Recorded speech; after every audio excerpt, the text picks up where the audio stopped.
ഇന്നലെ പറഞ്ഞൊന്നും തനിക്ക് മനസ്സിലായില്ലേ? പോകാൻ പറഞ്ഞ പൊക്കോളണം. പോയില്ലെങ്കിൽ ഇനി ഞാനൊന്നും നോക്കില്ല. താൻ ആരാണെന്നുള്ള വിവരം എന്റെ അപ്പനോടും അമ്മച്ചോടൊക്കെ വിളിച്ചു പറയാൻ പോവാ. പറയോ നീ? പറയും. പറയോ? പറയും.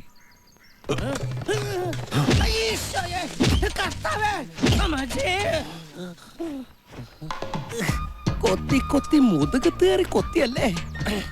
ഈ നാട്ടിൽ എന്നെ കുനിച്ചിരുത്തിടിക്കാൻ താൻ മാത്രമേ ബാക്കി ഉണ്ടായിരുന്നുള്ളൂ. ഇപ്പൊ അതുമായി. എന്നെ തല്ലിയാലും കൊന്നാലും എല്ലാം ഞാൻ പറയും. എനിക്ക് എന്റെ പെങ്ങന്മാരുടെ ജീവിതം വലുത്. തെക്കേതിലെ മാമച്ചന്റെ വീട്ടിലെ വിശേഷം നീ അറിഞ്ഞായിരുന്നോ? മാമച്ചൻ മരിച്ചിട്ട് 41 കഴിഞ്ഞില്ല. അതിനു മുമ്പ് മക്കള് തമ്മിൽ അവകാശത്തർക്കം പറഞ്ഞ അടിയായി. ജീവിച്ചിരിക്കുമ്പോ വേണ്ടാമെന്ന് എഴുതി വെച്ചില്ലെങ്കിലത്തെ കുഴപ്പം ഇതാ. ജോസിന്റെ കല്യാണത്തിന് മുമ്പ് തന്നെ ഓരോരുത്തർക്കും ഇന്ന് ഞാൻ വിൽപ്പത്രം എഴുതി വെക്കാൻ പോവാ. സിനിമയെന്നും പറഞ്ഞ് ഉള്ള കിടപ്പാടം നഷ്ടപ്പെടുത്തിയവനാ സോളമൻ. അതുകൊണ്ട് ഈ വീട് ജോസിന്റെ പേരിൽ എഴുതി വെക്കാൻ പോവാ. നിനക്ക് 50 സെന്റ് അവിടെ, ബാക്കി പെൺകുട്ടികൾക്ക്. അപ്പം വെറുതെ മണ്ടത്തരൊന്നും കാണിച്ചേക്കല്ലേ. വല്ലയിടത്തുനിന്ന് വന്ന് ഒരുത്തന്റെ പേരിൽ വീട് എഴുതി വെക്കാൻ പോവാ. അയാൾ ജോസേട്ടനല്ല. ചങ്കൂറ്റുള്ള ഒരുത്തനെ കണ്ടപ്പോ ഞാൻ ചുമ്മാ ജോസേട്ടനാന്ന് കള്ളം പറഞ്ഞ അമ്മച്ചി. അയാൾ ഉടനെ ഇവിടുന്ന് പറഞ്ഞു വിടണം, അല്ലെങ്കിൽ അപകടാ. അത് ശരി. വീട് അവന് കൊടുക്കാന്ന് പറഞ്ഞപ്പോ അവൻ നിന്റെ ചേട്ടനല്ലാതായി അല്ലേടാ? അയ്യോ, ഞാൻ സത്യമായിട്ട് പറയാ, അമ്മച്ചിയാണ് ജോസേട്ടനല്ല. അപ്പാ, അയാൾ ഒരു ക്രിമിനലാ. ഒരു കൊലക്കേസിൽ ജയിലിൽ കിടന്നിട്ടുള്ള ആളാ. അതാ ഇപ്പൊ പുതിയ കണ്ടുപിടുത്തം. ആ കഥയൊക്കെ ജോസ് ഞങ്ങളോട് പറഞ്ഞിട്ടുണ്ട്. ചെയ്യാത്ത തെറ്റിനാ അവൻ 7 വർഷം ജയിലിൽ കിടന്നത്. നിനക്കറിയാലോ, അവൻ വന്നേ പിന്നെയാ ഈ വീടൊന്ന് വച്ച പിടിച്ചത്. വന്നു കേറിയിട്ട് നിമിഷം വരെ അവൻ തൂമ്പ കൈയും താഴെ വെച്ചിട്ടില്ല. ഈ കുടുംബത്തിന് വേണ്ടി കാളയെ പോലെ അവൻ പണിയെടുക്കുന്നത്. അവൻ ചേട്ടനല്ലെന്ന് പറയാം. നിനക്ക് എങ്ങനെ നാവ് പൊങ്ങി? ഇത്രയും നാൾ ഇതൊന്നും മിണ്ടാതിരുന്നിട്ട് ഇപ്പൊ സ്വത്തിന്റെ കാര്യം വന്നപ്പോഴാ അവന് വെളിപാടുണ്ടായത്. ഇവനെ കുഞ്ഞാടിന്റെ മനസ്സൊന്നുമല്ല, കുട്ടിപ്പിശാചിന്റെ മനസ്സാ. അയാൾ എത്ര കുഴപ്പക്കാരെന്ന് ഞാൻ അറിഞ്ഞില്ല. അയാളോ? ചേട്ടാന്ന് പറയടാ. അയാൾ എന്റെ ചേട്ടനല്ല. അല്ല അല്ല നിങ്ങൾക്ക് ആർക്കും എന്താ കാര്യം പറഞ്ഞിട്ട് മനസ്സിലാവത്തെ? ശരി, ഇനിയിപ്പോ അവൻ ജോസ് അല്ലെങ്കിൽ പോലും ഞങ്ങൾ അവനെ ജോസ് ആയിട്ട് കണ്ടുപോയി. ഇനി അത് മാറ്റാൻ പറ്റില്ല. ഇല്ല. ദേ, ജോസ്മൻ വരുന്നുണ്ട്.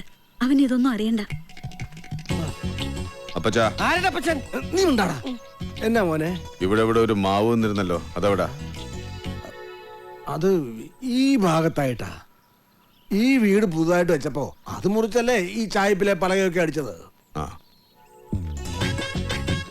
കേട്ടില്ലേടാ? ദയവായിട്ടാ ഇപ്പൊ അവനെ കൊണ്ടത് ചോദിപ്പിച്ചത്. ഉള്ളിലൊരു ചെറിയ കളങ്കം പോലും ഉണ്ടാവാതിരിക്കാൻ. പണ്ടങ്ങനെ വല്ല മാങ്ങാണ്ടി പറക്കം വന്നിട്ടുണ്ടോ? നീ ഒരു അക്ഷരം മിണ്ടി പോരുത്. ഇപ്പൊ പറഞ്ഞത് പറഞ്ഞു. നീ ഇനി ജോസിനെ കുറിച്ച് ആരോടെങ്കിലും പുറത്തെന്തെങ്കിലും സംസാരിച്ചു ഞാൻ അറിഞ്ഞാല് ഈ വീടിന്റെ പടിക്ക് പുറത്ത് തോന്നും നീ ആയിരിക്കും. അപ്പം തന്നെയാ. എന്റെ സിസിലി, ലിസമ്മേ, നിങ്ങളെങ്കിലും ഞാൻ പറയുന്നു വിശ്വസിക്ക്.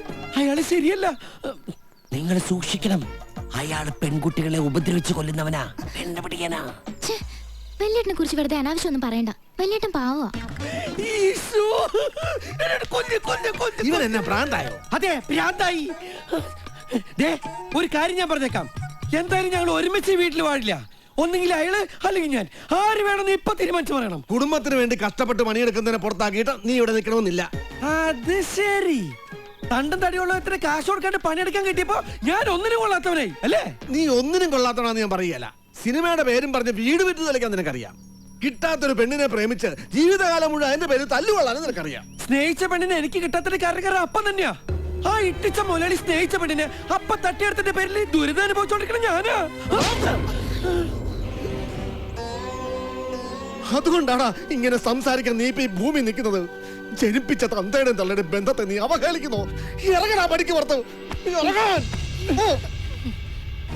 അല്ലെങ്കിലും എന്റെ വിശ്വാസത്തിന്റെ വീട്ടില് ഞാനിത് നിക്കണില്ല. എവിടുന്ന് വന്ന് ഒരുത്തരെ നിങ്ങളും സ്നേഹിച്ച് മോനായിട്ടാണ് വളർത്തിക്കോ.